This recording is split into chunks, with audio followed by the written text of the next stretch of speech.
Hey guys, how's it going? On the channel, I like to do a whole bunch of things on collecting music and rock and roll history and things like that, but I'm a full-time musician, so I thought once in a while I would like to do some guitar instruction and that kind of thing in there as well. So maybe a lot of you that watch the channel are also guitar players, and if I can share some knowledge and you find it interesting, I'll go ahead and put that on the channel. So this is something I got asked the other day about, and I thought it might be good to have a video for people to kind of, rewind and watch this a few times over and over, because it can be a little confusing. So I got asked the other day about forming triads, and I said there's a little shortcut you can do on the neck to make finding a triad simpler. And a triad is the three notes that chords are made from, and there's a little pattern that happens on the neck that can help you find a triad very quickly. And those are the things that you can kind of put into solos and making chords and things like that. So today on the show, the shortcut to finding triad patterns on the neck. Stay tuned.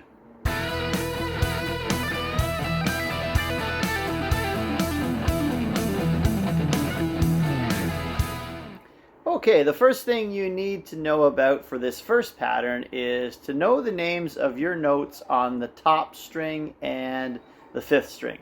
So the fifth and sixth string, to know the name of each individual note on here and know that really well. I'm going to put a little graphic up here of a note circle, and it just goes around like a clock, and you just follow that on each individual fret. So you'd have from open E, then you'd go to F, F sharp, G, G sharp, A sharp, B, C, C sharp, D, D sharp, E.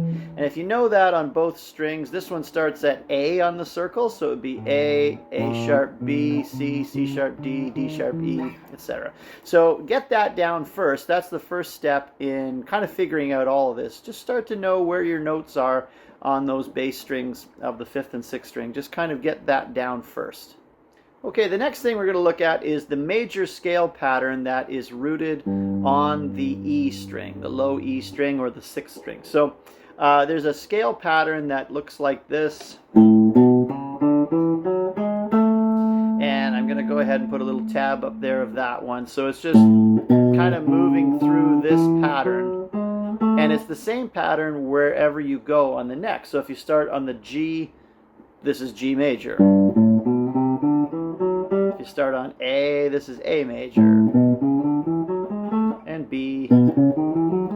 The finger pattern doesn't change, just the location of the note does, and that gives us all of the notes that make up the different keys that we play in. So if we're playing, like even in a complicated one, or it might sound complicated, like F sharp for instance, all we have to do is find the F sharp note, and then we just follow this same finger pattern, and that is going to give us the finger pattern of the major scale. So we don't have to think in terms of tones and semitones and all that. Just remember this finger movement. That's the first thing to kind of get down. Just kind of remember this finger movement and the way it walks up and down. And I've put a little tab up there of just one position. This is A major, just so you can see where things go. And that would be 5 to 7, and then 4, 5, 7, 4, 6, 7. Get that down next. Okay, so triad position number 1, based on that knowledge, would be to take some notes out of this and create a 3-note little finger pattern that moves up and down the neck. And chords are made up from the first, the third, and the fifth note of the major scale. So if we just know that pattern that we just looked at, that would be 1, not 2, 3, not 4, and 5. So after that, we get this little pattern of 1, 3, 5. That's not the fret number, that's the number of the note in the scale. So there's 1, 2, 3, 4, 5, 6, 7, 8 notes in that scale. If you take 1, 3, and 5, you get this pattern, and that can move anywhere on the neck. And you can make a chord out of this. So if you're trying to make the G chord, it would be, the root note would be G, the major third would be a B note, and then the fifth is a D. And if I hold them at the same time, there's the first three notes of my G, and then they just keep repeating. And so this is how chords are formed. So this triad shape becomes G. And because you have 6 strings in a G chord, something gets duplicated. So that chord is G, B, D, G. And the one I'm playing, it's another D, and then a G again. But you could also play G where you open up that B string and double that note. So it's still the same 3 notes. It's just deciding which ones you want to double or not. That's position 1 of triad placements and patterns on the top string. So this is the top 2 strings. This is where you can find your patterns everywhere up and down the neck. And you can, as long as you know the names of your notes, you can figure out what the 3 notes in each chord will be.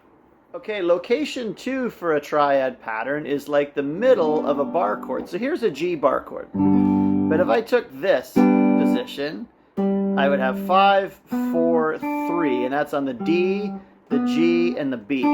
Okay? Now these notes are the same. That's the same triad. We call this an arpeggio. It's the notes of the major scale of the chord, creates the chord.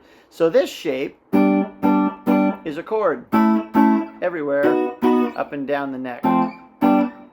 It's kind of borrowed from the F chord, and it just moves up and down. But if you were to play in a type of solo, let's think of one that might use this.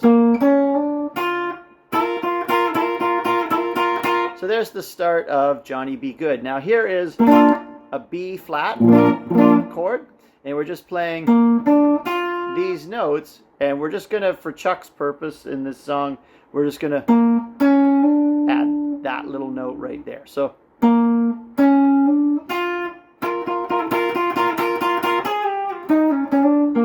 there you go. That's like Johnny Be Good, right? So any of these can be used in leads.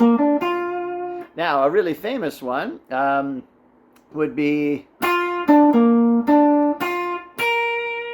there's for my American viewers, there's the national anthem, right?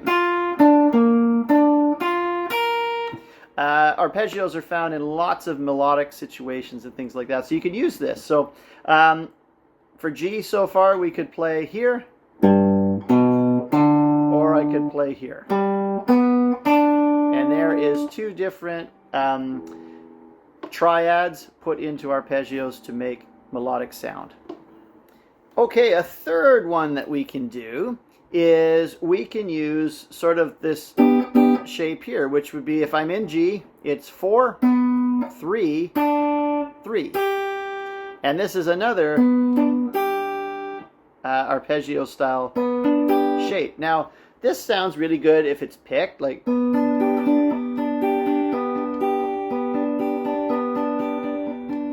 So what are our notes here? Well, this time I'm just starting from the B. This is a B, this is a D, and a G. So it's our same 3 notes that we did here.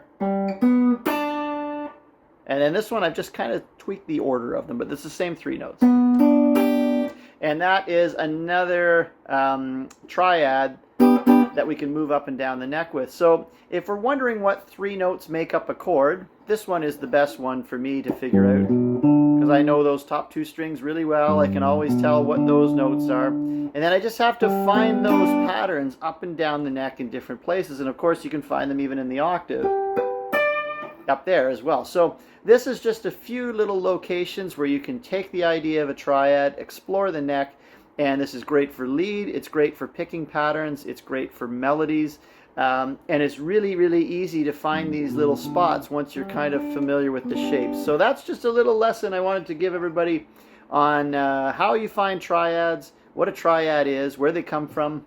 So just to recap, it's the 3 notes in the major scale that are the 1st, the 3rd, and the 5th of that major scale. So if you're in G, that would be G, B, and D. You would play G, A, B, C, D, E, F sharp, G for the full scale. But if you take 1, 3, and 5, you get a chord. And that's how that works. And then you can use that triad up and down the neck. It's kind of fun.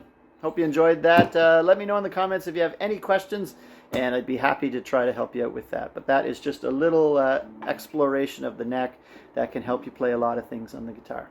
Thanks for watching. Guys, thanks for watching. If you're a big fan of rock and roll and you like records, guitars, and stories about rock and roll, be sure to give us a like and subscribe and ring that bell. It helps us to grow the channel and keep more stuff coming. Thanks a lot.